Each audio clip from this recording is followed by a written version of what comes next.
Frederick Douglass said, "Your high independence only reveals the immeasurable distance between us.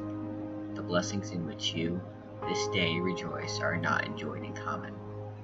The rich inheritance of justice, liberty, prosperity, and independence, bequeathed by your fathers, is shared by you, not by me. The sunlight that brought light and healing to you has brought stripes and death to me. This 4th of July is yours, not mine." This quote refers to slavery. Americans generally think of slaves as blacks. The underlying reason for this correlation? The development of the triangle trade, a three-way exchange of goods and slaves. The common misconception of black slavery was that, during the period of colonization, slaves were simply whatever people were conquered. Furthermore, the slave owners were not necessarily always white. In fact, the first slave owner in the United States was a black man by the name of Anthony Johnson. This trend can be seen in Rome. In the classical period of Rome, the slaves working on the latifundia were the local people conquered by the Romans, often white Europeans. However, the triangle trade involved black slaves, almost exclusively black, being exported from cities such as Old Calabar on the west coast of Africa. This begs the question, why did Western Africa need to export slaves? Imports and exports. Europe received sugar and tobacco from the plantations on both countries. The development of the Brazilian sugar industries by Portugal changed the scale of the slave trade.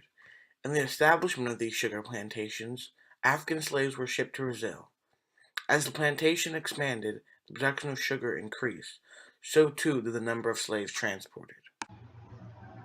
After all was said and done, Portugal and Brazil traded for 6 million slaves, while London traded for just over half of that at 3.5 million.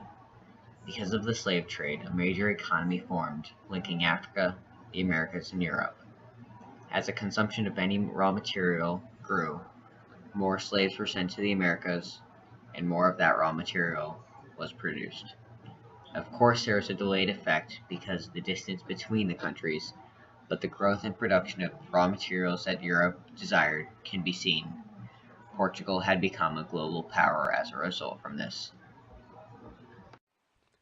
One by one, other European countries followed in Portugal's footsteps. The Dutch, British, and French each owned a plantation in the Caribbean for the production of sugar. In the 17th century, Britain started to participate in the practice of enslavement in the Americas. They acquired islands like St. Kitts, Barbados, and most importantly Jamaica, where they could grow sugar. The British transported a massive amount of slaves from Africa to these Caribbean islands.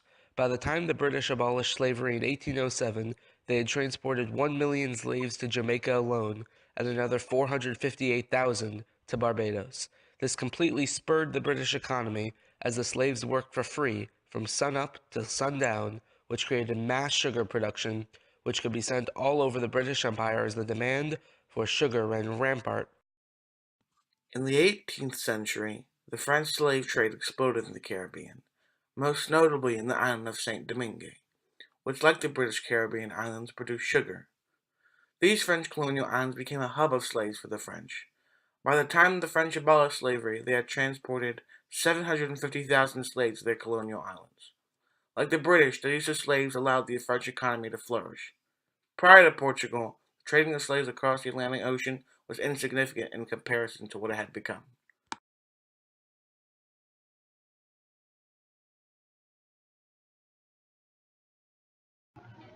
Slavery in the British Empire, a book written by Kenneth Morgan, discusses the slave's journey.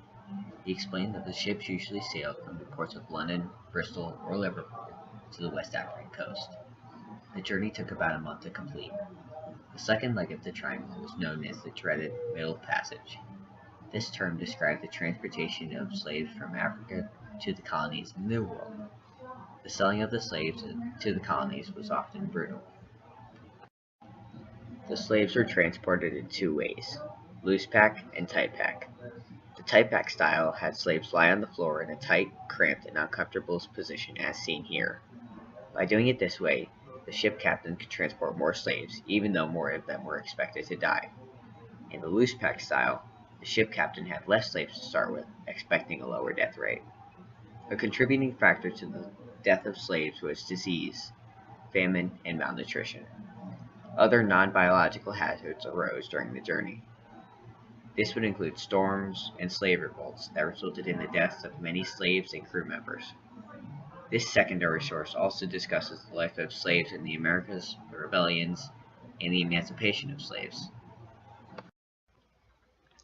Alexander Falconbridge, a British surgeon and abolitionist, documented his viewpoints of the treatment of slaves in An Account of the Slave Trade on the Coast of Africa. When the Negroes whom the black traders have to dispose of are shown to the European purchasers, they first examine them relative to their age. They then minutely inspect their persons and inquire into their state of health. If they are afflicted with any disease, or are deformed, or have bad eyes or teeth, if they are lame or weak in the joints, or distorted in the back, or of a slender make, or narrow in the chest, in short, if they have been ill or are afflicted in any manner so as to render them incapable of much labor, if any of the foregoing defects are discovered in them, they are rejected. But if approved of, they are generally taken on board the ship the same evening. The purchaser has liberty to return on the following morning, but not afterwards, such as upon re-examinations are found exceptionable. Chapter 3 of Crossings, Africa, the Americas, and the Atlantic Slave Trade discusses each of the countries and their economic roles. The book also discusses Africa and their role, resistance of slaves, and post-abolition slavery. One slave, named Alauda Equino, described his treatment as a slave in the triangle trade in a first-hand account. Equino refused to eat, preferring death over his current situation. On refusing to eat, one of the white men flogged him severely. The slave trade, however morally incorrect, was profitable for members involved. So the question arises, how did it fall? The Slave Trade and Origins of International Human Rights Law by Jenny Martinez discusses how the slave trade fell in each area. According to the book, the first sovereign state to officially ban the slave trade was Denmark, who abolished being part of the slave trade in 1792. The first inkling the slave trade was on the decline in America was the Northwest Ordinance of 1787, which among other things banned slavery in the new territory acquired in what is now the Northwest Midwest of Ohio, Indiana, Illinois, and other states northwest of the Ohio River. Then President Thomas Jefferson was a proponent of the end of the slave trade, not for economic reasons, but moral ones, once congratulating American citizens in 1806 for wanting to, quote, withdraw the citizens of the United States from all further participation in those violations of human rights, end quote, on Africans who were shipped away from their home in the slave trade. National response was swift. In 1807, Congress passed a law prohibiting the slave trade to take effect in 1808. By 1809, slave imports were completely extinct in America. After the Treaty of Ghent ended the War of 1812 between Britain and America, a suppression of the slave trade was put in place. The slave trade continued to be abolished in treaties with European countries such as Austria. There was a chance for the slave trade to be effectively over in 1824, when a treaty was created with Britain and America defining the slave trade as legal piracy. It passed the British Parliament, but the American Senate added amendments to which the British did not agree, and the sides reached a stalemate. Eventually, international courts set up in Sierra Leone, Suriname, Cuba, and Brazil ruled on the international law of slave trade as a form of piracy, thus officially ending the slave trade.